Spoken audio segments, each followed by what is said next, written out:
Hello guys, welcome back to my channel and enjoy this fanfic part 2. Now let's start the fanfic. The Chunin exam arena was fully packed with people ready to get a good look at the finishing crop of genin. People from all ready to see what the respective villages were like so that they could see who they would hire. Most of them were rich people or daimyos from allied lands. People that the villages could get out of country missions from and potential clients. That was only around 30% of the people in the stands. The rest were either civilians, Konoha ninja or just ninja from other lands that were exclusive to see the exams. They were most likely just the people that failed the exams and stayed to see and get experience from watching. You could always learn a thing or two from watching other people fight. In the middle of the arena were all of the people that had passed on to the finals of the exam. People that were the cream of the crop genin. These were the children that would one day lead their villages and the ones that could become potential chunins. There was only one thing missing, one of the genin hopefuls. Currently, one person was missing and that was Dosu from the sound. It was obvious that this was going to have an effect on who was going to fight who, but they all hoped that it wouldn't change it that much. The proctor was different too. Instead of Hayate, it was instead Genma. A Jonin of the Hidden Leaf, and if he had any say in it, in the bracket of stronger Jonins of Konoha. He was here for more than one reason that he wouldn't tell the genin. He was here because Hayate was killed during the month break with Dosu, who was also killed around the same time. It was a rather strange thing for proctors to be changed around during the exam. Alright you guys, take a look. This is the lineup for the main matches. Shiranui Genma held up a sheet of paper with the matches shown on it. As you can see, there will be 4 matches in the first round. Now while the arena is different, the same rules from the preliminaries apply here. This basically means there are none. Matches will be fought one-on-one until someone dies, is knocked unconscious, or admits defeat. However, if at any time I deem that a fight is over, I'll step in and end the match. Is that understood? The genin all stared at the list of matches with somewhat shocked looks on their faces. They couldn't believe one genin missing could cause this big of a problem in the roster. The matches were almost completely different than they were before. Chunin exam finals matchups. Match 1. Nara Shikamaru vs. Hyuga Neji. Match 2. Uchiha Sayuri vs. Sabaku no Tamari. Match 3. Aburame Shino vs. Sabaku no Kankuro. Match 4. Uzumaki Naruto vs. Sabaku no Gaara. Shikamaru groaned as he looked over at Neji, who was smirking. This made Shikamaru sigh and mutter a troublesome at this. Well, I guess I could play around. His attitude pisses me off and he ridiculed someone I know as well as hurt someone else I know. Shikamaru looked bored as he thought that while rubbing back the back of his neck. Sayuri and Tamari looked at each other with rather mean glares as they seemed excited to actually be fighting each other. They seemed to like the idea of showing everyone what real kunoichi could do as well as having a good opponent to fight against. Lightning even seemed to be sparking between them. Shino and Kankuro weren't shocked as they were fighting before. Kankuro just stared at Shino, who was looking forward with his same neutral expression. He sighed as he was the unlucky one to get an opponent that was hard to read, but he was prepared. Not like he was actually going to fight anyways. Naruto and Gaara just stared at each other though. Both of them were, for some reason, were both looking forward to this. Something stirred in them as anger for each other seemed to come. They both knew what it was as their bijus seemed to be raging, not that they knew both of them had biju, that is. Naruto blinked and found himself looking around before his eyes widened in shock as he stared at a giant raccoon with strange marks. Naruto screamed out in shock before falling backwards only to hit something. Said something was fluffy and warm. Naruto blinked again before looking up to see a giant red fox and he paled as it was not being held by something. The fox just peered down at the blonde before rolling its eyes and looking up towards the giant brown raccoon with a condescending look on his face. You've got a rather creepy host there, you bag of wind. Messing with your hosts again. Kyuubi stated with a tone that said he wasn't worried about dealing with the giant raccoon who seemed to bristle at the insult that was thrown at it by the Kyuubi. Ka, I'm going to destroy you and your pathetic host, you bastard. I will finally show you that you're just a pathetic pile of fur. The raccoon stated back at the Kyuubi, who didn't even seem affected by what he just said, if picking his ears was anything to go by. You, fox. It's not wise to piss off the giant raccoon over there. You're not the one doing the fighting. Naruto yelled out at the top of his lungs. Yes, because I will kill you regardless of what you do.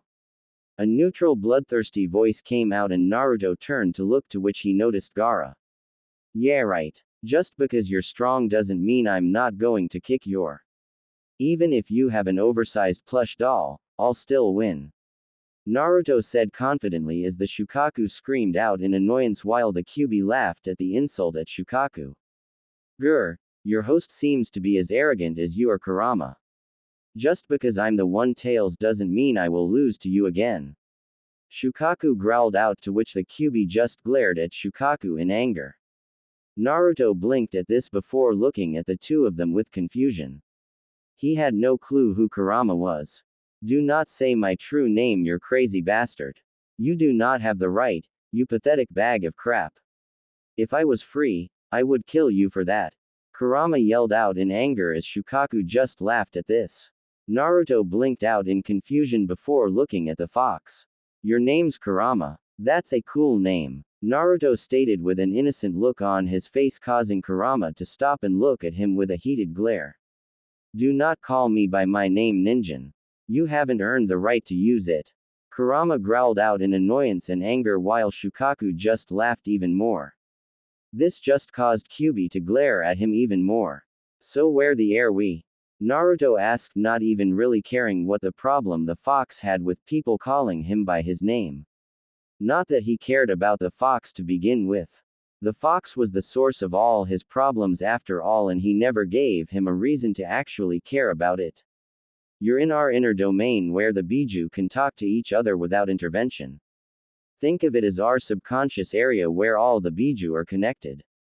I brought you here to see what you are up against and for you to understand that you have to win against his Jinchuriki. The only reason you're here is because the bag of wind over there wanted to gloat, making me summon you here. Kurama stated, making Naruto blink at him with a bland look. So basically you took me away from listening to instructions about the exam because you Biju want to have a Biju pissing contest to see whose container is better.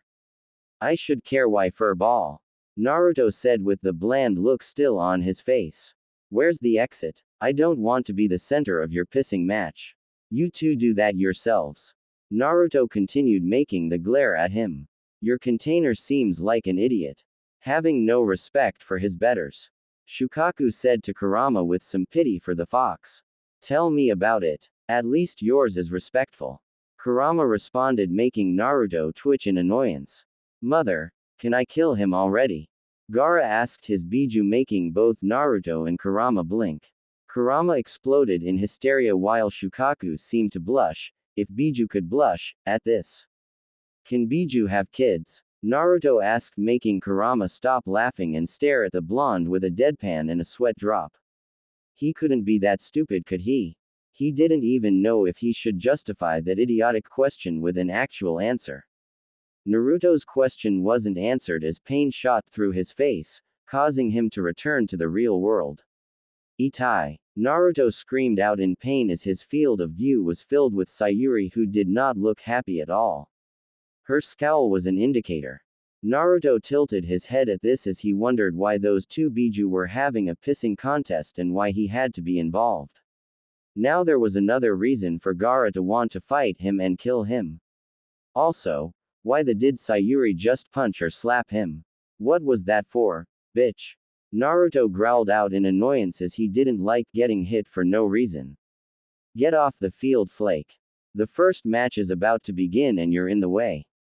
Stop daydreaming of your boyfriend over there and get moving. Sayuri growled while pointing at Gaara, who was no longer in the place he was in before.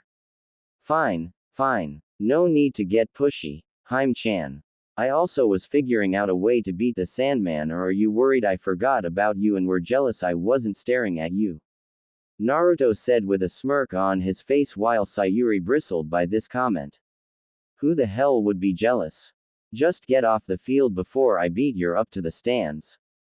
Sayuri said with a red face while Naruto just laughed and headed up towards where the contenders were supposed to wait for their match. Sayuri was hot on his heels so she could hurt him for that comment. They're pathetic. Still, it feels like I gotta trade up with you losers. I just got one that's slightly smarter than the last one. Neji stated as he looked at the scene before him before looking at Shikamaru, who just yawned as if he wasn't affected by what Neji just said. Smarter than you at least. Shikamaru said back at him, to which Neji bristled. It's amusing to think a loser such as yourself can beat a genius and a prodigy like me. Fate has already decreed that I will be the one who wins. Your defeat has already been determined. Neji said with an arrogant tone, but Shikamaru didn't seem to be affected by this taunt either. Genius. All I see is an idiot with a chip on his shoulder. I've already thought of 137 different ways to defeat you. Shikamaru said back to him with the same bored expression that he always has on. He wasn't the only one who can taunt people. It was actually easier for Shikamaru because he looked bored while doing it, and he was indeed bored. You think you're a genius? Your academy scores were about as low as the other idiot I was supposed to fight. It's pathetic to think you can beat me with that one measly skill. Neji stated, trying one last time to aggravate Shikamaru, but it didn't. He still looked utterly bored. Academy scores mean nothing since I wasn't even trying. If I wanted to, I could have probably graduated at top of my class since I was tested and confirmed to have a IQ of over 200. So what was that about being a genius? Shikamaru asked as his picked his ear and yawned. Everyone became silent at this. One normally wouldn't use their intellect as a comeback or boost about it the way he did unless it was actually true.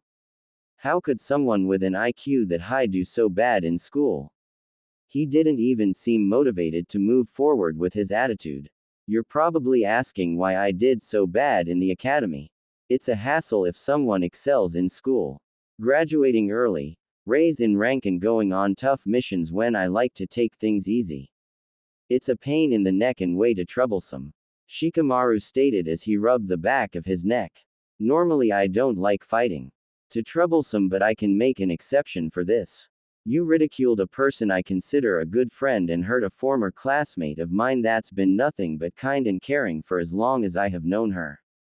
For something outside of her control, I guess I can smack you around for a bit. Shikamaru said with a nonchalant tone, which just angered Neji more as he activated his Byakugan. Cage seats. Your genin seem particularly angry with each other. Is conflict that common between teams in Konoha? The Kage asked with a smirk underneath his mask. He had been amused by what had been going on so far, and this just seemed to amuse him even more. Not normally. There was just a problem with what has happened in the prelims that some of my genin are not too happy about. The Sandaime stated as he looked to the Kage and tried to figure out why he brought this up now of all times. Did he think that Konoha's forces would be weakened by something like this? Neither of them are trying to kill the other. Conflicts between rivals breed good experiences that help grow the individuals. Disagreements can lead to understands, and from that, friendships can bloom. Sarutobi stated, which got a mirthful laugh from the Kage. Or it can lead into disaster and hatred. The Kage responded, and Sarutobi twitched slight at this. That is also true. He said back to the man with a neutral tone as to not portray anything. I'm surprised that the fights were changed around a lot from just one missing member. Did something happen to the missing competitor? The Kage asked with a curiousness about him. He dropped out at the last minute. We decided to mix the matches up more and leave it up to chance. In the field, you can't expect anything as the situation could change to something completely different. They should have anticipated that they could fight the others. This is a tournament and they can't always expect for things to be laid out for them. Sarutobi stated as he lied about Dosu. Can't have other nations knowing two people died during such an event and without reacting in time to stop the deaths from even happening in their own village. No, I actually think that is a good idea. I'm surprised you thought of it so quickly. What you said is indeed true. I'm just slightly disappointed that my son Gaara won't be fighting the last Uchiha. I wanted to see how an Uchiha faced up against him. The Kazekage said, which sent of warning lights in Sarutobi's head. From Jiraiya's reports, the Kazekage didn't think of Gaara as a son no matter the circumstances. He's also interested in Sayuri. You might be a good actor Orochimaru, but you should do more research on who you try to impersonate. This also does not bode well if he has tricked the San though. Sarutobi thought to himself as he tried to figure out how to get this information out to his men to further prepare. He needed to work fast and subtly. I suggest we hold on to our conversations till later. The matches are about to begin. Sarutobi said to his other cage, as so he could think. He didn't have much time to work. You sure Shikamaru is going to be alright? I don't think I have ever seen him do anything but sleep. Sayuri stated as all of the candidates went to the waiting box and looked over the ledge. She didn't even think for a second that Shikamaru could actually win this battle. She always thought of him as a lazy loser that wouldn't really amount to anything really. Naruto looked over to her as he leaned against rail.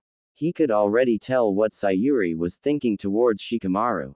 It wasn't that surprising considering she was gone for his fight, and the way he acted in the academy didn't sway her opinion of him. Out of every competitor, he is the one I wouldn't want to fight the most. Naruto stated with a serious tone as his facial features were shaped into a face that was eerily similar to a fox's. Sayuri blinked at this as she would think he wouldn't want to fight Gaara or her. Why the hell would you think that? The guy is so lazy, I'm surprised he made it this far. Sayuri said while pointing at the guy who was yawning while talking to Neji, who seemed to be getting riled up. Shikamaru is the smartest person I know, probably smarter than Hatake-sensei. He has seen Neji and everyone's fight, which means he probably already has a plan to beat all of us. The only weakness Shikamaru has that I can think of is a lack of stamina. Naruto stated with complete confidence in him. Sayuri on the other hand just blinked before scoffing at the thought. Shikamaru being smarter than Kakashi. Naruto was definitely exaggerating. Even if he did have plans to beat them, they had been training a month and their skills definitely increased, to which he couldn't account for. Naruto just stared at her with an amused look.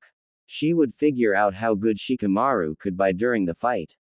It wouldn't be an easy one at that, but he was sure Shikamaru could pull it off. The man was smart and he trusted him on some level. That showed much in Naruto's opinion, though she didn't know that. Arena floor. Hajime. Genma stated before disappearing so he wouldn't get in their way even if he wouldn't with his skill level. The two didn't even move though, and they just continued to stare each other down. Everyone seemed to be waiting for something to happen while they seemed to be waiting for the other to make the first move. Shikamaru started to flip through hand seals before taking out a bunch of kunai and throwing them at Neji. When they got close to them, Neji either batted them away or dodged him. Neji noticed Shikamaru's shadow flying forward towards him. He didn't even need to wait for a reason or to wonder. He had seen what Shikamaru's shadow did during the preliminaries, and even if he doubted there was anything Shikamaru could do to him even if he was captured. Neji started moving only for his eyes to widen as the thick shadow split into 8 different threads that flew at him from different angles. Neji stopped his sideways running before dodging the threads with a high amount of speed. He had to take in where his shadow was so he didn't get caught before he seemed to move out of range. Neji blinked at this before a kunai barely missed him. Neji stared as Shikamaru's shadow retracted back to him. He was trying to keep Neji away from him. Smart decision if he did say so himself. Fighting Neji in close range was completely idiotic and he was pelting him with kunai.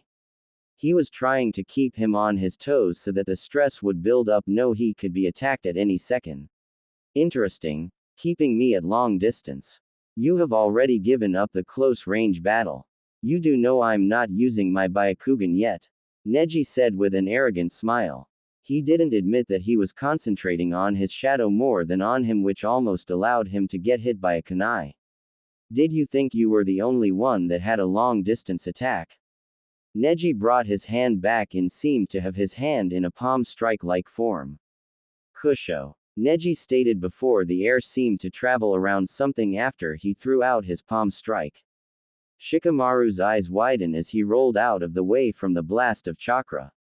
When Shikamaru rolled back to his feet, his eyes widened as he looked up to see Neji come barreling down at him. Neji hit him, but Shikamaru was already in mid-roll, which allowed him to get a miss from his tenketsu. Neji smirked as he charged forward again. A kunai came at him again. Neji dodged, but as he was off balance, Shikamaru's shadow came towards him again. Neji dodged and rolled before jumping away again as another shadow came at him from another angle till he got out of range again.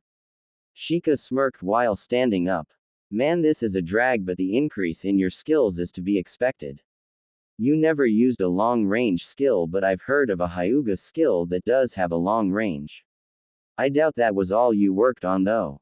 You also need a defensive skill, and the only one I know of enough is the Kaden. I've taken into account both of these skills, but it is definitely harder to deal with them than I have planned out. Shikamaru stated with a yawn as he looked really bored again. He planned this out and took into account both skills. He wasn't even sure Neji had them, and he planned out just in case. Did he think this was actually going his way? All he has done is waste his chakra while he hasn't even hit him at all. How arrogant of a loser like you. Even if I had the Kaden, you think you can beat it? Beating me, mind you, is way out of your league. That it's pathetic you even think that. Neji said in response to this before his Byakugan activated. It's about time I put you in your place. Shikamaru responded by taking out a kunai, his last kunai it seemed, if his quick grab pouch was anything to go by. Shikamaru threw it with pinpoint accuracy before making hand seals. Kunai Kage Bunshin no Jutsu. Shikamaru said as his kunai turned into 20. Neji had to roll his eyes at this. Did he think he couldn't deal with this many kunai? Most of them weren't even going to hit him. Wait. Something about this was off. Kunai and the Kajmane were the only things he was using. It meant that they were the only skills that would help them. If he was using something that was failing and seemed to use them either to attack or as distractions, this meant there was more. Chakra raced along the floor, infused in his shadow again. The shadow bounced off all the shadows of the kunais before spreading out again. It was a trap, and to also extend his shadow, he had to act fast as he couldn't dodge in time. Chakra exploded from around him before he started spinning. The kunai bounced off the shield and the shadow seemed to have stopped advancing before retracting. Neji stopped spinning after the threat was going before jumping back some more. He wasn't going to get caught off guard by his shadow again with the time lag he had after his Kaden. Neji stared though as he didn't seem to be making a move. He didn't seem to have any kunai anymore and his shadow didn't reach. Both techniques were just wasting his chakra while Neji was still good to go. His shadow wasn't fast enough to catch him, but it could spread out and trap him. Shikamaru had kept him at a good distance, meaning he wasn't confident in his taijutsu. All Neji had to do was go in fast and hard. Shikamaru would lose the close-range battle if his Kajmane wasn't fast enough to catch him, and while he wasted chakra activated the attack over and over again. Neji threw 3 Kusho blasts at Shikamaru, knocking him off balance while he dodged and distracted him. Neji used his superior speed to get within distance of him. Neji saw a flicker as his hand speared into Shikamaru. A poof of smoke appeared as a log went flying out of it. Kawarimi, pathetic, do you think I don't know where you are? Neji stated before turning in the way Shikamaru was now standing as a shadow came at him again in multiple directions. Neji scoffed at this before doing another Kaden. The shadows stopped before retracting. Neji stopped spinning and looked at this. So I was right. Even if it's shadows, it can't pierce the Kaden. It still uses chakra to capture a target. Neji thought to himself before blinking as something came into his view. Neji felt pain in his back as something dug into it. His eyes widened as a kunai drilled into his back. Impossible, it must be a fluke. Neji thought as he couldn't believe a loser like Shikamaru landed a hit on him, and from his blind spot no doubt. Shikamaru smirked as he had a feeling there was an angle at which he couldn't see.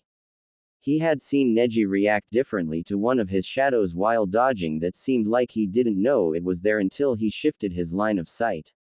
He always wondered why they always boosted about near 360 degrees of sight instead of a full 360. There was indeed a blind spot. Neji growled as he concentrated on in front of him before smirking as Shikamaru came running at him. Was he an idiot? It seemed like it was a fluke after all. He didn't know how Shikamaru threw that kunai at him and he didn't care. He got into a stance as he would send Shikamaru into his fate. Up in the stands, has Shikamaru lost his mind? He's a taijutsu and yet he's running straight into a Hyuga who is a prodigy in the art. Ino yelled out in shock, to which she heard a chuckle from next to her and she turned to her pink-haired friend who found something amusing. Do you think this is funny, billboard brow? Shikamaru is going to get demolished. I've played shogi against him once. I doubt he is going to get into close range without a plan, and I have an idea of what it might be. He did it against me and it annoys me how far he thinks ahead. I'm more surprised that he's actually trying to beat Neji in a fight. Sakura stated to Ino, to which Ino blinked at this before looking back down to the field. While Shikamaru might be a relaxed guy, he doesn't take well to having his friends get made fun of. He also dislikes the fact that Neji hurt a comrade of his and someone from the Hidden Leaf, no matter the reasons. He's always been like this. Choji stated with a chuckle as he finished a bag of chips and opened up another one. I hope you're both right, cause Neji will demolish him in close range. Ino said with worry as she looked like she was praying for his safety. While she might rag on him a lot, he was her comrade and teammate. It was only natural despite how they acted. Back to the fight. This is going to hurt, Shikamaru said as he got within Neji's attack distance. Neji fired off some strikes which nailed Shikamaru as he pulled out some tags and let them go. Neji saw the tags, cutting off his attack and switched to defense as Shikamaru was sent rolling back from the strikes. 3 explosions went off, sending up dirt and smoke, but it was instantly cleared by the dome of spinning chakra. Shikamaru sat up on his hands rather shaky as Neji had closed some tenketsus. Shikamaru, however, was staring at the dome as his head moved with it. 1, 2, 3, now, Shikamaru counted to himself before his shadow went flying towards the dome. A few seconds went by but the shadow didn't move. A smirk appeared on Shikamaru's sweating and pained face. He had taken a risk with the last part, but it bared fruit. The dome of chakra came to a stop and Neji was not moving with shocked eyes. I can't move, Neji questioned as he was rather shocked. He couldn't believe what was going on. I thought his shadow couldn't penetrate the Kaiden. You're wondering what happened. I made it seem like my shadow couldn't go through. I used the earlier attacks to find your blind spot, keeping your attention away from noticing it in the process. Shikamaru said as he started to explain what he was doing as he had some burn marks on him from the explosion. During that, I was pulling out your tricks, making sure that you had both skills. Kushos were my only concern, but once you realized I wasn't good in close range, you kept trying to get in your range. I then made you think I couldn't use Kajmane to enter it. Shadows are quite different from physical and elemental attacks after all. You let your guard down thinking me attacking your blind spot was a fluke. Shikamaru stated as they were different. Shadows could move through any crack no matter how small. It wasn't impossible to break through Kaiden, it was just extremely hard. Kajmane was a hard technique to block as it had no real form in the third dimension. It was a two-dimensional phenomenon that could travel under anything with their chakra. The Naras could make it three-dimensional for higher-tiered attacks, but the Kajmane wasn't. Unless Neji had a two-dimensional defensive attack, it wouldn't block it. So you got me. Unless you have something else, no matter what you do I have better reflexes than that sound whelp. Neji stated arrogantly as it was wide known that Hyuga reflexes were strong. Shikamaru just smirked back at him as he made a hand sign. He might be hurt and almost unable to move, but that didn't mean he couldn't still use his chakra with some of his tenketsus closed. Kage Kubashibari no Jutsu, Shikamaru said with some pain in his voice as he made a promise to never get hit by Jukin again. Of course Neji would be able to disable him for the most part with just a few strikes. He didn't think it would be this badly. It's true that you do, but I will choke you till you pass out. Give up or I will make you. Shikamaru stated as the shadows started to creep up his body. Neji tried flaring his chakra, but it didn't do nothing. He couldn't understand why, as they used chakra to control shadows, but it still had no effect. Could he not purge the chakra at once from the shadows? Why are you going to this extent, risking your health by such a reckless way to catch me? Neji asked as he didn't understand. Shikamaru just raised an eyebrow at this as his shadows clamped over his neck. You hurt my comrade and made fun of my friend when you have never seen how hard he works. You called him a loser, a weakling when you don't even know him. That's all there is to it. You would have lost to Naruto as well if you fought him as you are right now. Shikamaru stated, making Neji wonder what he meant by that. I give. Neji stated begrudgingly as the shadows receded. Shikamaru let out a sigh as he fell back down and just stared at the sky. He worked hard apparently and didn't seem like he was going to move. Neji just blinked at him before looking up at Naruto. Shikamaru hid his skills, his strength, but that loser is a real loser. I've seen what that idiot can truly do. He thinks I would lose to him. Yeah, right. I'll prove him wrong after the Chunin exams. Neji stated before walking away and up to the stands as the people in the arena cheered for Shikamaru. Up in the stands, Sayuri actually stood there with her mouth open. Naruto noticed this and chuckled as her expression was priceless. She couldn't believe someone as strong as Neji lost to one of the lowest ninja to graduate from the academy even if he was a Nara. I told you so. Shikamaru is the person I would want to fight the least in this competition, and that's why. He plans way too far ahead and it's too hard to put a wrench in his plans. Naruto whined out at the last part while Sayuri recomposed herself and glared at him. Just because you got new clothes that make you look competent, don't try to sound smarter than you actually are. Sayuri said with a growl as he did the I told you so thing with her. Naruto pouted at this and glared at her. So what if he got new clothes? She didn't need to be a bitch just because she was wrong. TCH, can you hurry it up? We don't have all day to wait for you to finish arguing with your boyfriend. Tamari said with a TCH sound as she started making her way towards the arena. Whatever arguing that Naruto and Sayuri were having stopped, to which Naruto took a couple of steps away as Sayuri glared. He wasn't about to get between their little cat fight. He's not my boyfriend, Sayuri said with some venom in her voice at that, and for some reason Naruto felt like he was insulted in some way. She didn't need to say it that harshly in front of him even if it was true. Tamari hummed at this before looking at Naruto.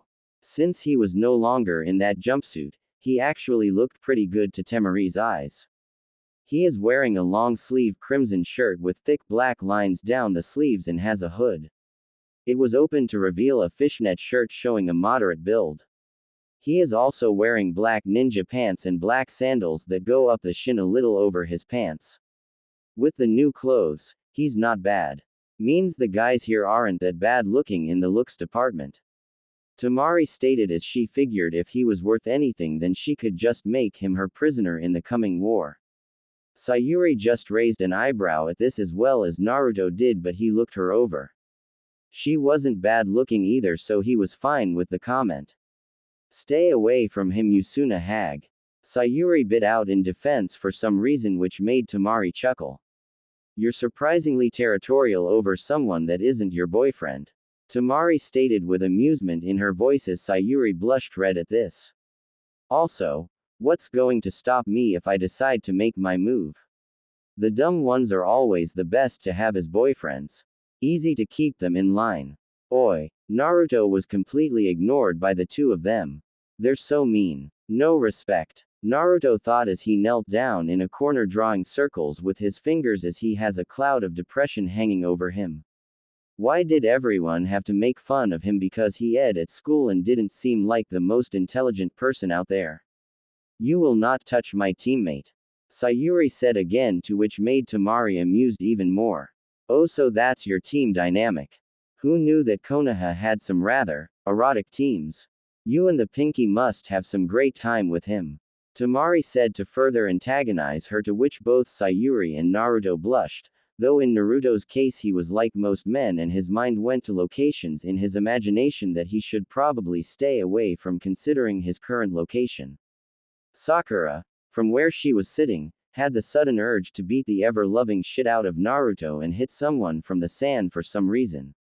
She shrugged before going back to waiting impatiently for the next match to start while trying to get Ino out of her shocked state. Back with Sayuri and the others, she was about to retort when Temari just laughed and headed towards the arena, leaving a fuming Sayuri and pleasant-faced oblivious Naruto behind. She had done what she wanted to do and made her angry. Little did she know that this was just going to make Sayuri try harder to win. Sayuri turned to Naruto to ask why he didn't say anything to that before going down to the field to destroy a blonde-haired bitch when she saw his face. Her eyebrow twitched as an anime tick mark appeared on her head. She walked straight up to him, reeled back her leg and kicked him right where the sun don't shine. Naruto's eyes refocused and widened as Sayuri's foot left his crotch. His hands instantly covered his lower regions and did the slow fall forward. He smashed into the ground with a soundless scream and just laid curled up with hands over his nuts. All the guys there winced other than Gaara, who made note of the weakness. He never had to deal with it since his sand always protected him. Lucky bastard. Sayuri huffed as she reached the arena floor. Of course that bastard had to get all perverted over a stupid comment that will never happen. She had never thought Naruto as a pervert even if he had made that stupid jutsu of his. Boys. She muttered annoyingly as she walked towards Temari and the proctor. Finally done flirting with your boyfriend? Temari asked with a knowing smile, to which Sayuri just stared blandly back at her. She didn't even give a response as it seemed that Temari wasn't going to stop anytime soon. Well, you two seem ready. Genma stated as he noticed the tense between the two. He had seen the styles both had and knew that this was going to be a ninjutsu battle mostly. It would be interesting as well because these two were actual kunoichi compared to most of girls that were in the competition in his opinion. Second round of the Chunin exams. Hajime. Genma stated before disappearing, not wanting to get in the way and not wanting to get in the middle of a ninjutsu battle that should commence shortly. As soon as he said those words, Sayuri ran towards Temari at full speed. To Temari, Sayuri was moving as a blur, but that didn't mean she couldn't keep up. Moving her fan towards one side, she blocked a kick that was aimed to her head before pushing her away and then using her fan as a blunt force weapon in a downward strike. Did you think I would be that easy to defeat by just getting within close range? Temari stated with a smirk after Sayuri had jumped away. Sayuri scowled at how easily she was moving that heavy fan around as if she was holding a staff. She started to move around her in a circle at high speeds again as she was sure that taijutsu was her weakness, but it seemed she made sure it was at least proficient. It was Sayuri's more preferred style of ranged fighting, though she was probably better at ninjutsu. She moved to go into close range again, but Temari wasn't going to have that. While she didn't mind taijutsu, her preferred range was long. She fully extended her fan and swiped it, causing a massive gust of wind to shoot at her. Sayuri's eyes bleed red as she activated the Sharingan. Sayuri's speed was hampered by the wind, but she pushed through. As she went, she seemed to move her body slightly as if seeing the wind blades that were a part of the gust.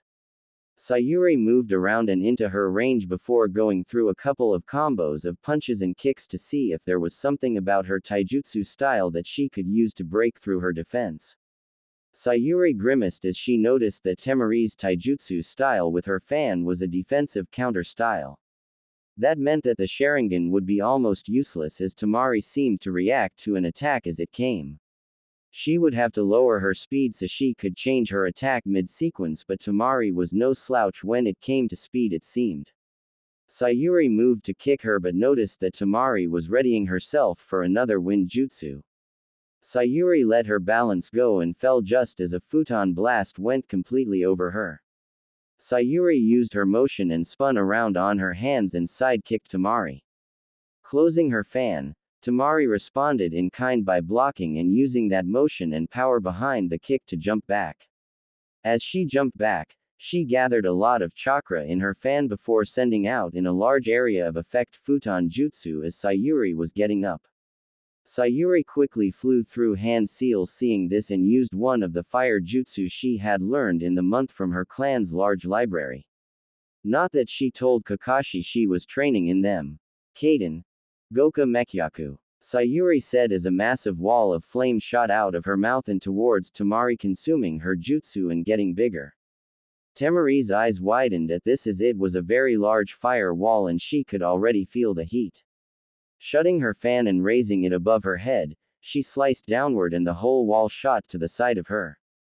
Luckily for the audience, Sayuri's wall didn't reach the stands, but it got a lot of people screaming in panic. It was much smaller than Madara's, so don't complain. Tamari opened up her fan again and shot it back up. Futon. Daikamedachi. She yelled out as wind shot upwards, making the large wall of fire follow it. Sayuri ended her jutsu as she noticed the fire heading upwards instead of at its intended target now. Okay, WTF. Since when can Genin create a massive updraft? Sayuri thought, not realizing the redundancy of that thought as she had created a giant wall of flame as she could see the fire disappear a good distance into the air. She had heard that Tamari was good and was able to trounce that Tenten girl that was a year her senior, but come on, this was messed up. Up in the stands. I'm surprised. She was rather good in the preliminaries, but this is definitely high Chunin level. She definitely has been held back by her superiors to be on her brother's team. I'm not surprised that your student lost to her. Kakashi stated as he looked at the wide-eyed guy who was rather shocked by this. Hell, he was shocked by this. To be held back this much though, it has to be for a rather good reason for something like that. You don't think? Guy started to ask but trailed off as Kakashi seemed to be thinking on the same. That she was put on their team so she could keep her brother in check when her sensei isn't around. Her technique and skill are definitely much higher than Gaara's. She also has the experience with how she handled that fire jutsu. In a straight-up fight with Gaara not accessing that, then she would probably come out on top 7 out of 10 times. Kakashi stated with amazement over how young and skilled she was. Indeed, I have never seen a more refined element before in someone so young. She must have spent hours upon hours practicing it. The only thing that would cause her to lose is if Gaara brute forced his way through, and it doesn't help that she is scared of him. Guy stated, to which Kakashi was the one to nod this time. I'm surprised your student is doing so well. That was one of the more powerful fire jutsus, and I see you added speed to her training for when she was initially up against Gaara. Her speed and her fire affinity is keeping her in this one though. Guy stated with amazement, and Kakashi nodded at this as well. Fire has always been her strong suit in ninjutsu. That one though was nowhere near being mastered. It's based off the fireball technique, so I'm not surprised she got it down enough to be used at the level she is at. Kakashi stated, to which Guy nodded before they went back to concentrating on the match at hand. The match. You're much better than I was told. I thought you would underestimate me and play around more than being fully serious like you were with Tenten. Sayuri stated in genuine praise as she was indeed strong. She was just happy that she had the stronger element in this. You're an Uchiha and praised to be one of the strongest genin around in Konoha. There's also a rumor going around that it was your team that took on Momochi Zabuza and you genin were instrumental in his defeat. Even if that wasn't completely true, I'm not stupid enough to hold back or be arrogant enough to play around with you. Tamari stated as she was now leaning on her closed fan that she had propped up in the dirt. I'll take that as a compliment. Sayuri said as there was a poof of smoke and a white-handled Chikuto appeared in her hand. Tamari blinked at it as she didn't think that Sayuri would bring out a close-range weapon like that, but she keeps forcing herself into close range, so it wasn't that much of a surprise. Tamari stood back up and kicked her fan back up into her hands and waited. She didn't have to wait long for Sayuri to appear before her, swinging her sword in basic arcs. All Tamari did was move her metal fan around, blocking her strikes. Tamari could tell that she was a beginner in the art, but it didn't help that the white light that followed the arcs of the sword were somewhat distracting. Sayuri came down with a diagonal strike which Tamari was readying herself for, but Sayuri switched from a forward grip to a backwards grip, delaying her strike by a second or two, allowing her to get behind the guard, causing Tamari to lean back out of the way. Electricity coursed down the blade, shocking her a bit and making her twitch at the slight pain before she brought her foot up. Tamari's kick connected with Sayuri's chin and the two separated. Tamari was twitching a bit. The electricity was quite effective despite only getting her by a small margin. Sayuri rubbed her chin as that had hurt quite a bit before letting go and spitting out some blood. So she has a lightning affinity also. It's not a surprise she hadn't used it yet, with my affinity being wind. She knows the basics of chakra streaming, but it's not that advanced yet. Still, dodging her blade is going to be tricky, as even if it's not that advanced yet, the effects will pile up. Tamari thought at the small break in the fighting they were getting. Her defense in close range is good. It's hard breaking it without some trick, and streaming my chakra is chakra heavy at my current level. Hopefully the small contact the Raiden chakra had was enough to slow her down enough where my speed will turn into a bigger advantage. Sayuri though to herself as she decided she would take things out of Naruto's playbook and be a bit reckless. She put her sword into the ground and started making hand seals. Kaden. Hosenka. Sayuri stated as she breathed out multiple fireballs. Tamari just huffed at the rather weak jutsu in terms of power. She would be able to get rid of the flames easily with her control of wind-based chakra. She swiped her fan, causing the flames to disappear before trying to see if Sayuri had moved. She didn't, which meant something else, and she turned her attention to where the flames had been. Shuriken were flying at her and were rather close now. She made an annoyed tch sound before fully expanding her fan and using it as a shield. After all the shuriken bounced off, she removed the shield to see that Sayuri was gone. Of course she was gone. She noticed that Sayuri was coming at her from two different directions. A clone jutsu, and considering who her teammate was, most likely shadow clones. Sayuri came flying at her from the sides and both slashed out. Tamari though, had jumped up and slammed them enough to make them disappear with wind. Tamari blinked as both of them disappeared. She figured one of them would be the real one. Hey, got you, Sayuri said as she appeared next to her. Tamari's eyes widened as Sayuri started to go through her taijutsu combo that she used in the prelims. With the final kick, Tamari was sent towards the ground as she forced herself through the pain as she neared the ground. She used her fan to cause a gust of wind to slow her landing. She hit the ground on her feet before going to her knees and coughing up blood. She heard her brother yell out, so she moved out of the way as a grand fireball slammed into where she just was. Sayuri appeared next to where Tamari was getting up, only to get a wind chakra infused fan to her side. Luckily Sayuri saw it just in time to block with her arm, but it felt like she took a giant sledgehammer to her side. Sayuri went flying and rolled a couple of times. She groaned in pain as her right arm is almost completely numb. She could only hope that it wasn't broken. Tamari looked over to where Sayuri had stopped moving to see her cradle her arm. She sighed as she had time to rest up before she noticed something wrong with looking at her. Sayuri looked up as her eyes met the Tamari's. Tamari cursed instantly as she did not like what happened next. Tamari looked around as she was now in a dark void. She looked around wondering something as she knew this was genjutsu. She suddenly felt extreme pain from her arm, to which she looked down and her eyes went wide as some giant demonic fox-like thing bit her arm off. She was completely missing an arm. She screamed out in anguish as another limb seemed to disappear into another demonic fox's mouth, blood spewing from her left arm and right leg. She bit on her lip before concentrating. This was the thing about genjutsu that she didn't like. Even if you could dispel it, it was hard to concentrate because you had to deal with the pain and distractions the genjutsu casts on the target. Kai, she muttered to herself before breathing deeply as the pain disappeared. Her mind was throbbing from the exertion the genjutsu caused on her mind. Even if it was a couple of seconds in terms of time, it had caused a good amount of damage mentally. Having your arms bitten off by some monster was not something she wanted to feel or mentally feel. Sayuri had to be one messed up person to make it so her limbs were being torn off like that.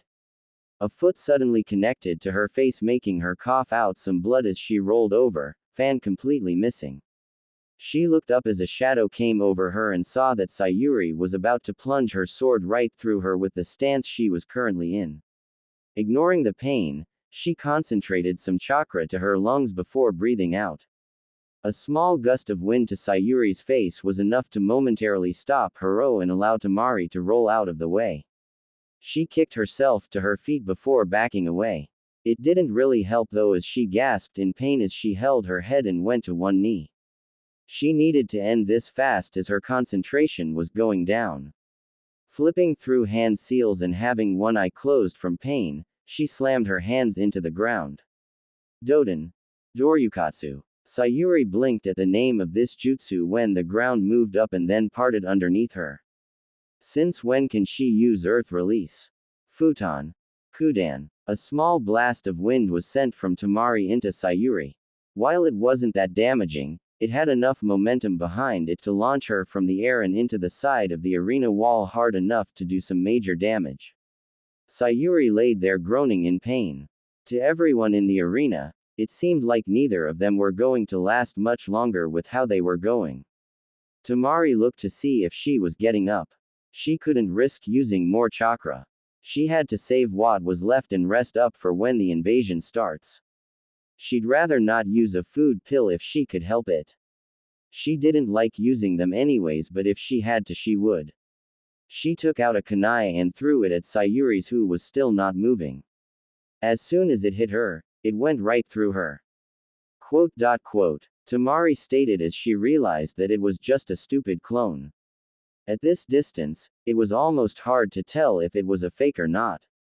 Give up. A voice came from behind as she had been trying to get up and felt steel to the back of her neck. She looked around to see if it was her sword or not, but she saw it in the ground some distance away still.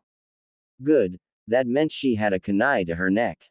She moved one of her fingers and her fan came flying at Sayuri, who moved back. Tamari caught her fan and the two just stared at each other. This was getting nowhere and it was grating on her nerves. She should have won this already and she had about one more jutsu in her.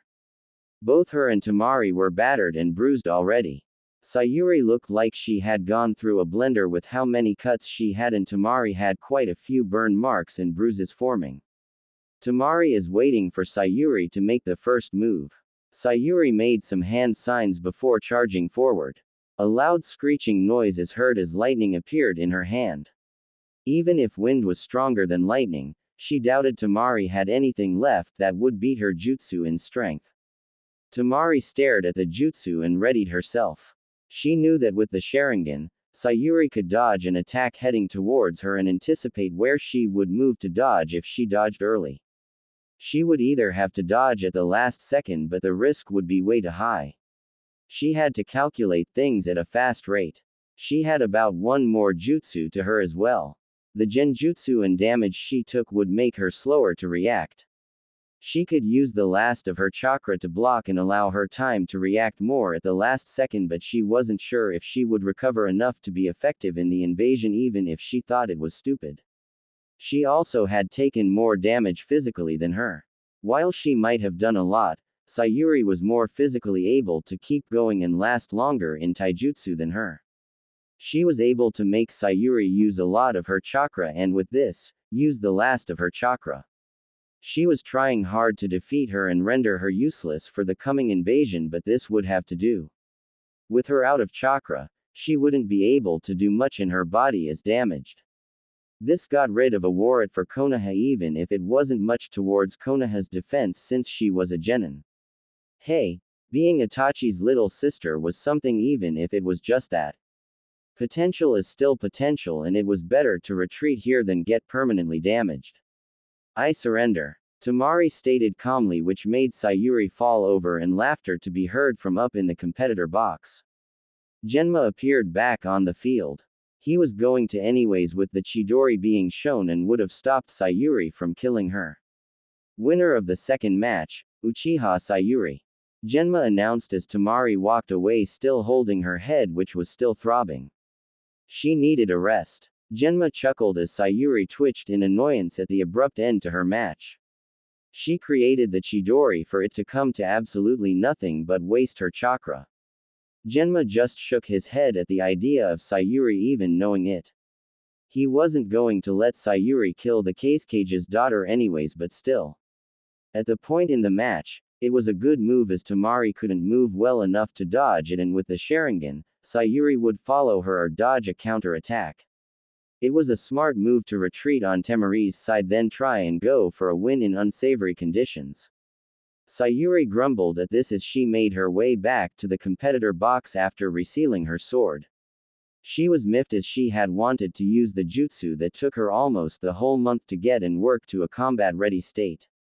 She showed it, but in such an uncool way. Hey, when did you steal the Kage Bunshin, Sayuri?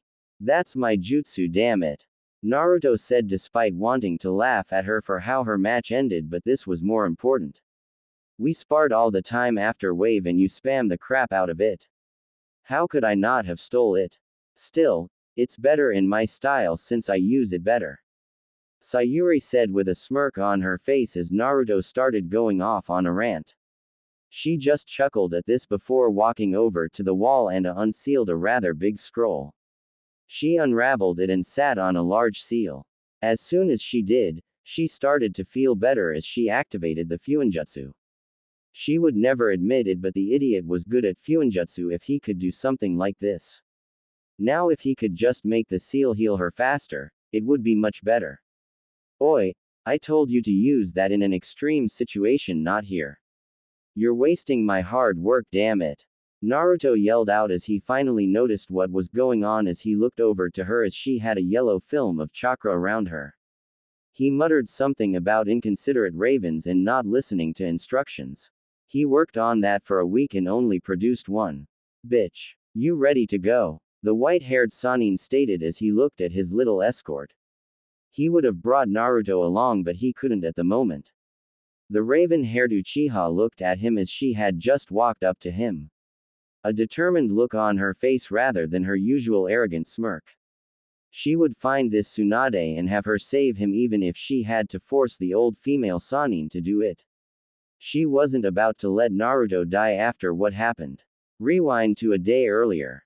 I forfeit. Kankuro stated as he looked down at the arena, causing everyone in the stadium to blink at the sudden declaration. None of them expected something like this. Why would someone forfeit right before the match and make it this far just to do it? Alright, let's get on to the last match of the first round. Sabaku no Gaara and Uzumaki Naruto, please come down to the arena floor. Genma stated with a slightly bored tone as he wondered what they were feeding genin these days to have them get that strong outside of wartime. Can you beat him, Dobi? Sayuri stated with a somewhat worried look on her face as Naruto cracked his neck.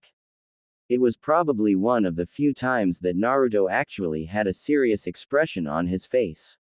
He might act and look like an idiot, but he wasn't that bad actually. Don't know. He's probably the most powerful genin here. Naruto stated truthfully, but he was going to try anyways. He wasn't an expert at reading people's strengths, but he knew the guy was a Jinchuriki. He didn't have any good amount of control of his element if he had developed it. He had also seen what he could do with Lee. He would lose if he wasn't serious. Do you have a plan?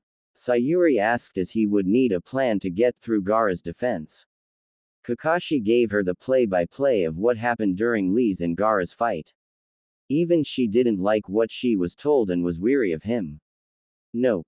Sayuri's sweat dropped at his answer. How the hell could you go a month without a plan to fight him? If I wasn't getting healed, I would beat the hell out of you. Sayuri growled as she was still sitting on the scroll. This thing did not heal as fast as she wanted it to. And I have told you that the scroll only works fast if your life is in danger and that it's a one-time use. Either way, Gaara wasn't my main concern till now. I'm the only one that should fight him now anyways. Naruto stated as he never really viewed Gaara as his main concern till the start of the finals. He didn't mean that he wasn't a threat, it's just Neji took precedent, but that plan changed. He would have come up with a plan to fight Gaara after his fight with Neji, and now it was coming back to bite him. He would however do everything he could to beat Gaara now. He had something to show him, and it was his duty as a Jinchuriki to fight another one of his kind. Sadly, the only one to fight a Jinchuriki was another one. He wasn't going to take the risk of someone else fighting one. He knew the potential of what could happen. He was actually glad that Sayuri wasn't fighting Gaara anymore now that he knew. He had felt the Kyuubi's power in Wave, and that was just a small amount. No one but him should fight someone that looked like he threw that power around without much care. Naruto, are you scared? Sayuri questioned as she looked at him. He didn't look like it outwardly, but she had grown to know him more than she had before. She just had a feeling that he was, but wasn't showing it, like a lot of things that he kept hidden. Yup. There's a high chance I could die after all. I'm going up against someone that could literally throw a monster at me. Naruto stated as he was talking about the Shikaku and the fact that he had an idea that it could come out. He could probably beat Gaara, but the Shikaku was a much bigger problem that he didn't know if he could beat. You better not. I don't want to see anyone else that I'm close to die. Sayuri stated with concern as she looked away. Naruto just blinked at this before smiling as he looked back to her over his shoulder. He started to walk towards the stairs to the arena. Well, I guess I have a reason to not lose now. I don't want to think of you crying over my grave. It would just be weird and creepy. Naruto said with a smirk on his face as Sayuri bristled at this. She was being concerned about the idiot and he was joking around. Idiot. This will be the last time I show concern for you inghole. Sayuri yelled out as Naruto laughed lightly. Sayuri huffed as she couldn't believe she actually felt concern for the idiot if that was how he was going to react. She growled at him, but he just waved at her over his shoulder. That small gesture just seemed to put the sense of dread into her and made her even more worried. Pathetic. Showing care for someone more insignificant than you. Love is a pathetic excuse of emotion, as everyone will betray you at some point. Gaara stated as he seemed to have been waiting for him to get down for their fight. Naruto just stared at him neutrally. Well, there's not much to life if you go around killing everyone. I do like interaction in my life after all. Naruto stated with a slightly amused tone, as if the mere thought of doing what Gaara did was stupid. It also seemed to make Gaara bristle a bit. So you fight for others. You have the same eyes as I do and yet you care for others. I will enjoy crushing you. Gaara said with a sadistic grin. Naruto felt a slight shiver go down his back, but he wasn't about to let it get to him. He had to stop him if he was going to do anything stupid like let the Biju take control. The moment I notice him losing control, I'm taking this fight outside the village. Naruto thought as he noticed the proctor about to give the signal for the start of the match. This was going to be probably one of the hardest fights in his life, even with the fact that he has S-rank missing nins after him. Fourth match of the Chunin exams, Uzumaki Naruto vs. Sabaku no Gaara. Begin. The proctor said before disappearing like his life depended on it. He wasn't going to get between two Jinchuriki even if they were genin. He didn't know if the Biju would come out to play after all. As soon as he disappeared, Gaara stuck out his hand and the sand shot forth faster than it had before. Naruto's eyes widened in shock as this was much faster than in his fight with Lee.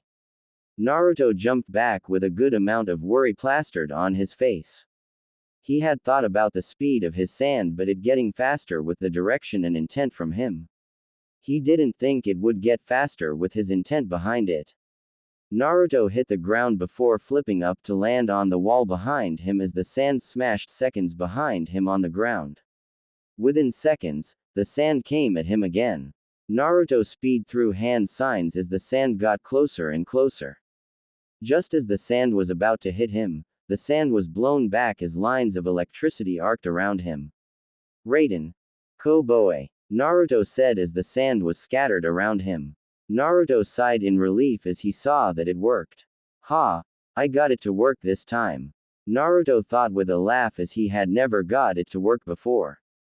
That and it was probably one of the weakest things he knew. Wait a minute, that was way too easy to block. Naruto said out loud as he looked at the lumps of sand that was floating. Ah shit. Seconds later a giant explosion rang through the arena as where Naruto was standing was reduced to a smoke pile. Gaara smirked at this as he thought he got him. He didn't see Naruto move or anything. He failed to notice though that a lot of the Jonin in the area were utterly quiet and shocked. Phew, that was a close one. Naruto said as he looked from right next to Gaara. Gaara's eyes widened in shock as he turned and swung his arm as sand arced with it.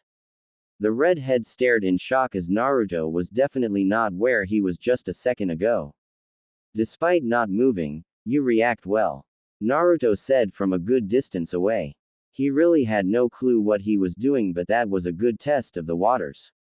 He had figured a few things about his defense, but he still had to think of a way to get by it. That defense of yours only reacts to things in a certain about of feet of you. You stay outside the radius, it just sits there. Still annoying though. Naruto stated, trying to seem smart, but it just made everyone's sweat drop. That seemed like a pretty obvious conclusion even without testing it. Soon a shuriken. Gaara retorted as his sand moved in front of him and clumps of sand shot out at Naruto. Naruto pulled out 2 kunai and threw them at Gaara before making a couple of hand signs. It wasn't that hard what technique he was going to use, as it was allowed to most Chunin and even some genin could use it. Kunai Kage Bunshin no Jutsu. Naruto shouted as the 2 kunai become a couple dozen. The 2 techniques meet and cancelled each other out. Naruto just stood back up and looked at Gaara with a dry look. Not much of a conversationalist, are you? Gaara just looked at him with his same neutral expression, but he seemed to have an annoyed twitch on his face. Naruto blinked as he noticed something moving around his leg. Naruto looked down and saw that sand had circled around his leg. This time Gaara made a rather amused look. Naruto was suddenly lifted into the air as sand broke out from underground. Naruto was then thrown into the arena wall and made a good-size indent on the wall. He coughed up some blood and groaned in pain. He just laid there for a couple of seconds before breaking out slightly. He looked back at Gaara just to see a torrent of sand flying at him again. This time, Naruto didn't look panic and just smirked. Orange bleed into his eyes before everyone saw how he got away this time. Naruto just seemed to disappear in a yellow flash. This made the whole stadium go extremely quiet. Everyone from Konoha were wide-eyed as the resemblance that everyone could see but ignored now came to the front of their minds. Yo, Yondaime. One of the ninjas that had seen the Yondaime work in war stated in a shocked tone. Naruto appeared a second later next to Gaara and smashed him right in the face with a strong punch that sent him flying. Sadly, it didn't do much damage as it only cracked his sand armor and the sand stopped whatever impact the landing would give as it cushioned him. The stadium seemed to erupt a second later as everyone was cheering. Naruto, however, lost his composure and started to rub his bruising back. Getting smashed into the wall was not the most pleasant feeling. Gaara sat up undamaged and just stared. Even he heard about the fabled technique of the Yondaimes. How could someone like you learn the Hiraishin? Gaara scowled as the blonde was an idiot and a loser in his eyes. To see someone like that use the Hiraishin was something that he could not comprehend. Naruto blinked at this as he turned to look at the non-attacking Gaara. He would keep his guard up for attacks from underground this time. Hiraishin. PFF'd. That's funny. There's no way to learn that technique in a month no matter how much of a genius you are. That was an extension of the Shunshin no Jutsu that just has the same side effects as the Hiraishin in terms of flash. I call it Senka. Naruto stated with a smile on his face as he continued to rub his back. I'll tell you about it. Senka is a rather special technique as it requires both wind and lightning affinity chakra at the same time, creating a special wavelength that allows both to be used in conjecture with each other. I'm able to use the bases of Shunshin to quadruple my speed. Look at where I was standing before. Naruto said, pointing at the wall, and nothing about where he was standing seemed perturbed. That was strange since the amount of force needed to quadruple his speed should have broken the parts his feet were at. Using the Shukuchi method of feet movement, I'm already able to move faster. Add in Shunshin as a base with wind chakra adding a buffer and lightning chakra adding a more reflexive nature to the technique. The two together with the Shunshin and Shukuchi give me the necessary power to increase my speed by 4 folds. It also caused little to no damage to the surroundings and is quite quiet. Naruto stated, explaining his technique like he hasn't a care in the world. That's impossible. Using both wind and lightning chakra at the same time is utterly impossible. Wind would just cancel out lightning. There are no Kekkei Genkai out there that have a combination of both either that I know of. Gaara spoke with a sneer as he looked at the blonde-haired orange-eyed boy. Wait, orange. Well, there's a little more to it, but I'm not going to give all my secrets away. I have been told though that I'm probably the only one stupid enough to try. Granted, it's a miracle I didn't make my legs explode or something. Naruto stated with a smirk on his face as Senka was his pride and joy. Well, stupid people do stupid things, but they always get results. Well, let's go wild. Naruto said with another smirk before disappearing. Gaara, however, didn't seem concerned. He already had a good enough strategy to deal with fast people after having to fight Lee. Naruto was just going to be the unlucky person that would be the first to test it out. Up in the stands, Sakura, Ino and Choji just stared at what they just saw. Wah, how the hell did that idiot get so fast? Ino basically screamed out as she looked down on the field as the people around them cheered like crazy. I have no clue. The explanation alone makes me shiver from the pain he probably went through. That idiot, Sakura said with a shiver. What do you mean, Sakura? Choji asked as he was kind of confused as to what was going on.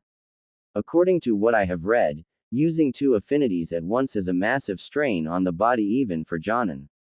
It's why you don't see ninja using 2 techniques at once or without a medium. You use twice as much chakra no matter how good you are at chakra control, and it puts a strain on your chakra coils and body.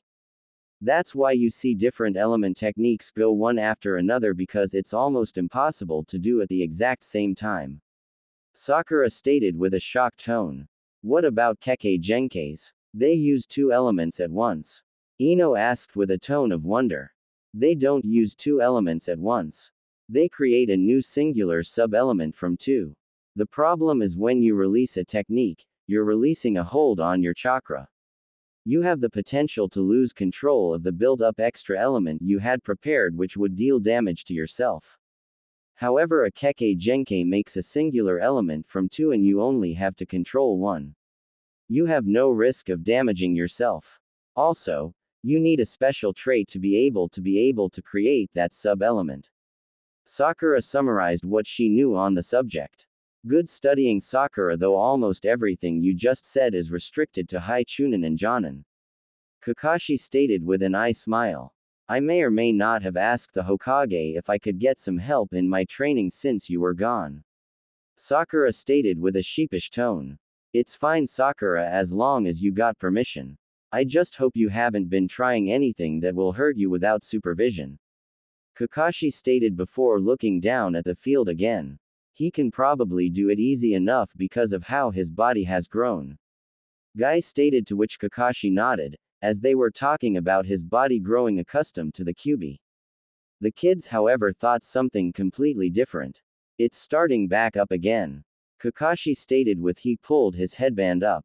He caught sight of Naruto, who was speeding towards Gaara. His eyes widened though by what he saw. What the hell is that?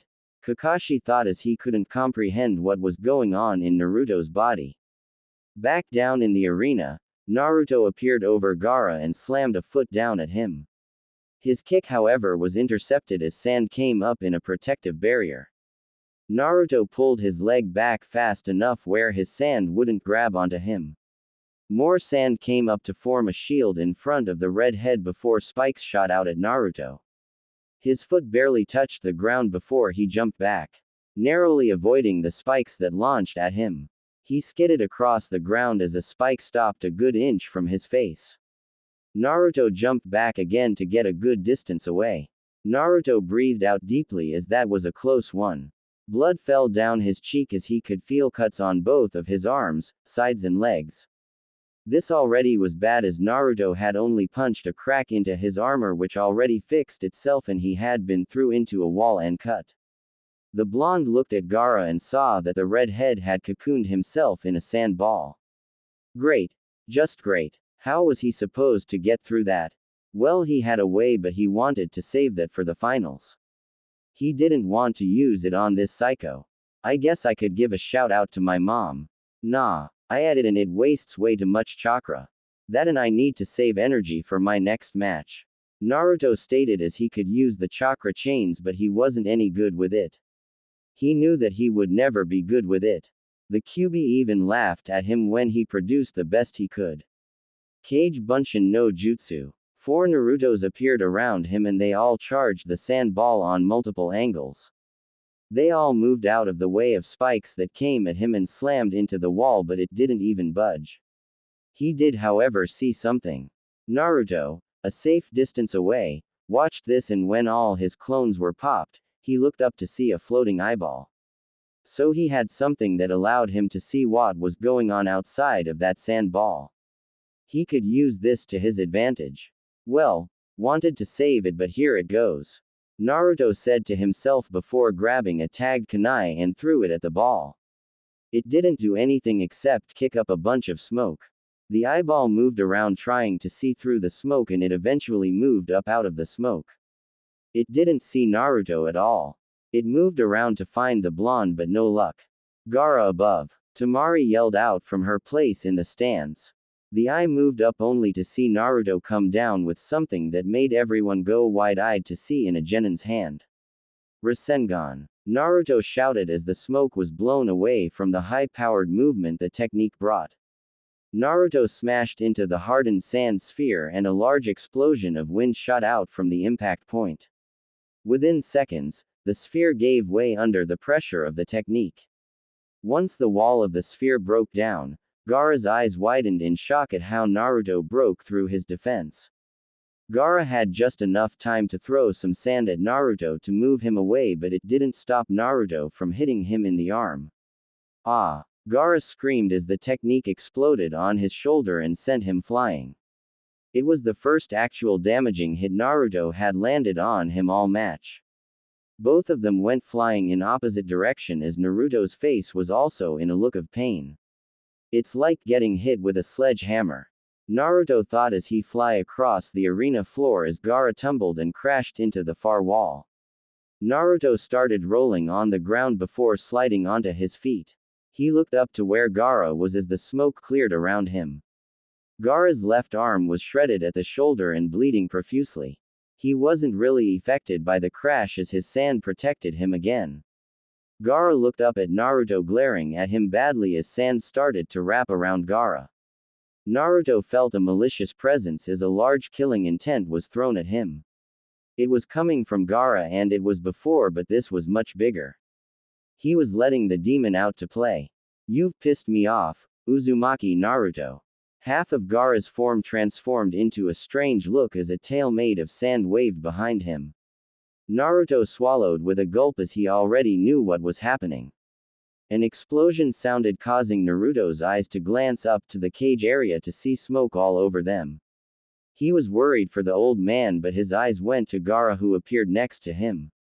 Naruto disappeared and appeared on the wall as the sand arm flew through where he was a second ago with probably a great deal of force. Ha ha ha, is that all you've got? Come and catch me. Naruto shouted at Gaara as he turned around and stuck his butt out at Gaara. He slapped it a couple of times before disappearing. Gaara roared at that before charging after him and disappearing over the wall. Naruto! Sayuri yelled out as she appeared in the middle of the arena. She was about to give chase as she had been quiet for the last couple of minutes as she watched their fight. She was stopped however by the proctor as he appeared in front of her, blocking multiple kunai in the process. Get out of my way. This isn't the time. Leave Gaara to Naruto. Right now we're in the middle of a war it seems.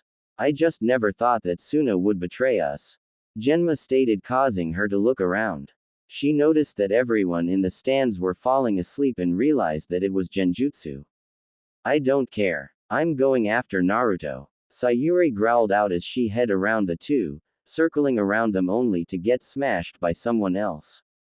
She blocked and skidded back. She looked up to see a silver-haired teen with red eyes smirking at her. Ahaha, Uchiha-chan. You get to play with me. Normally I would kill you before heading off to kill the blonde with that cursed blood of his. However, Orochimaru wants you alive, so if you want to help the idiot you have to go through me. The silver-haired boy wearing a black sleeveless shirt and black shinobi pants said. There was also a rather crazed look on his face that sent shivers down Sayuri's back. The Sharingan bleed into her eyes as she got ready to fight. Naruto sighed as he looked over his shoulder to see Gaara chasing him like a madman.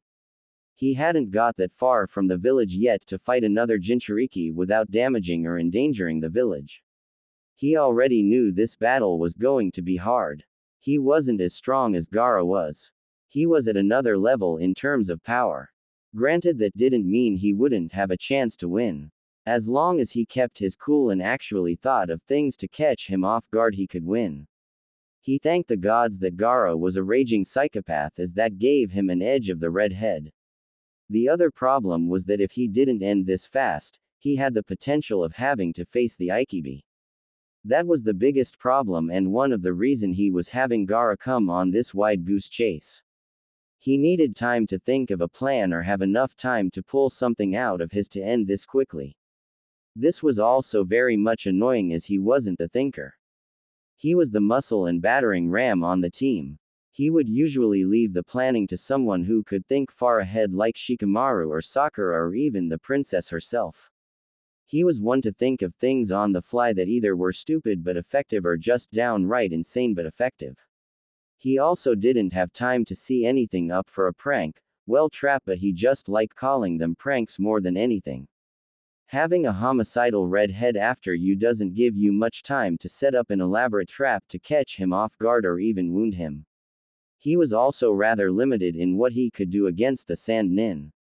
With the boy's automated defense, he had only one or two jutsu that could actually get through it. That was the Rasengan and the chakra chains, however the second one was an issue in and of itself.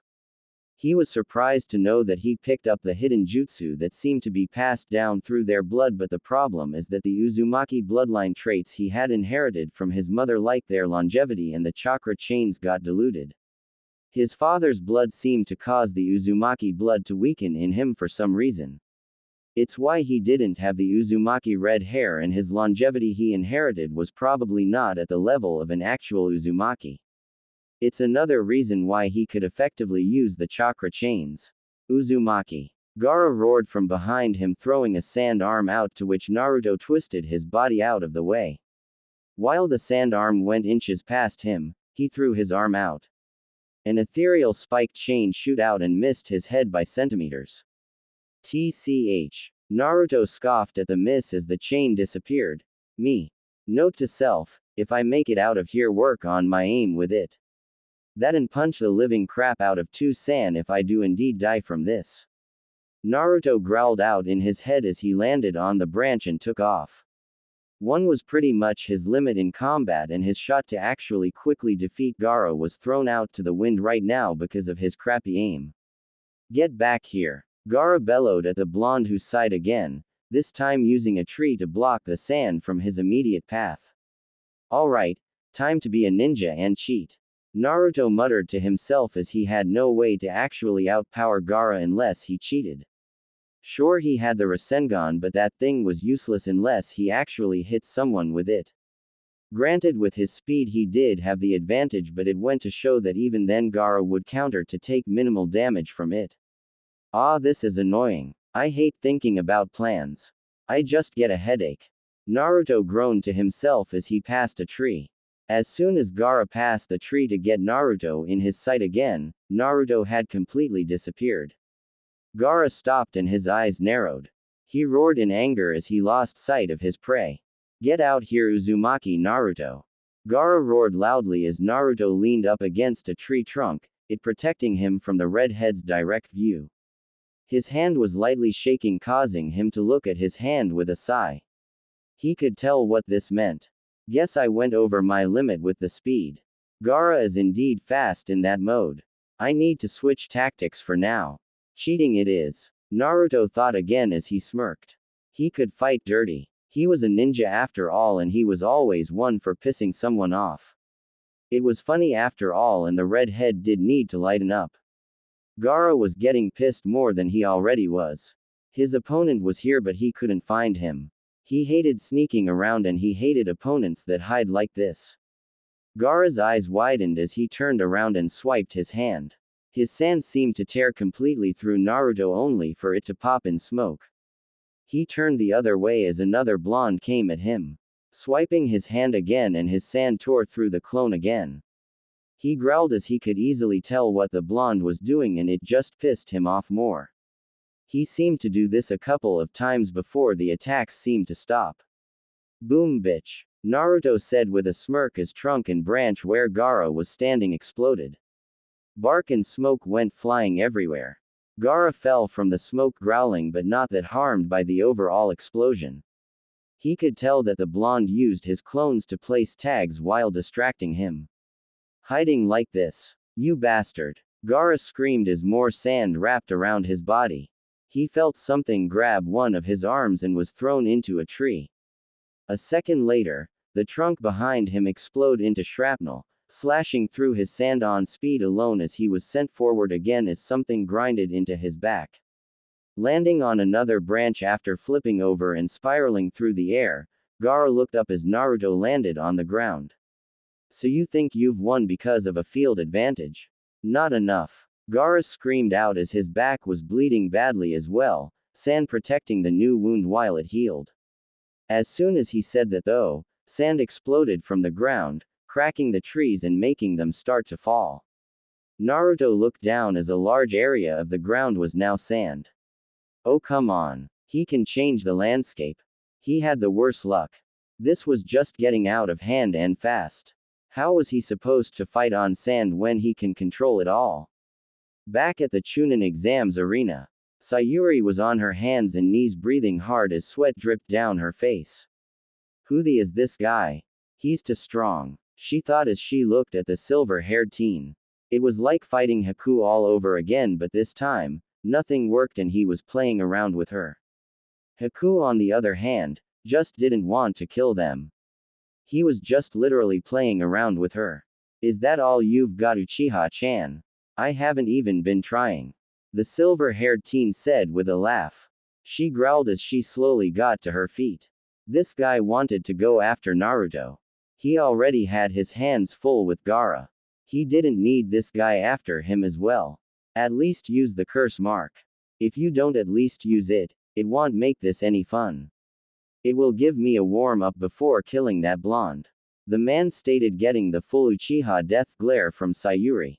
If he wasn't sure she was lower than him in skill, that might have actually scared him.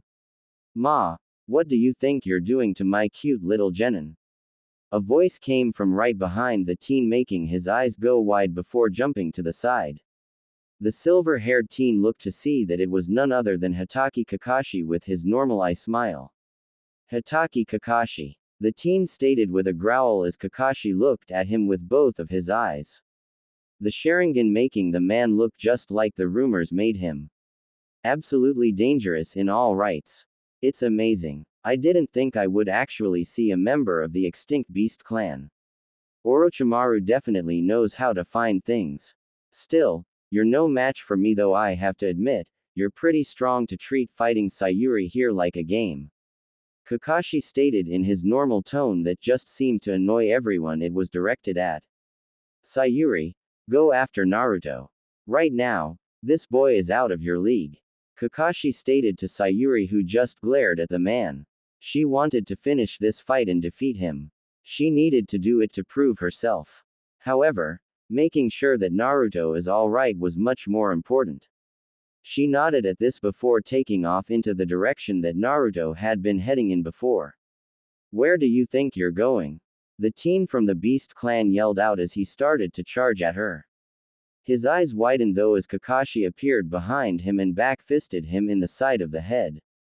I said I was your opponent. Kakashi stated as the teen growled. He was supposed to defeat the Uchiha and in the confusion take her. Chakra exploded around him as the silver-haired teen's body took a more beast-like appearance. Kakashi's face became serious as the teen became a bigger threat now that he was using his Kekkei Genkai. With the Sandame, so the Beast clan wasn't extinct. You certainly know how to find meddling things.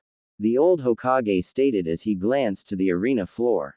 He wasn't worried though as he had seen the clan in action before, but Kakashi would be able to deal with even an intermediate level member of that strange clan. It was just luck. When I found the boy, he was almost dead and starving. He was rather interesting as his instincts at that point were just like a beast. He tried to eat me. Orochimaru stated with a shrug as well as a rather amused look on his face as he remembered the encounter. That clan is nothing but a nuisance. He also appears to harbor a hatred towards the Uzumaki. I'm guessing that is your doing. Sarutobi asked as they reached a somewhat of a stalemate in their battle at this point.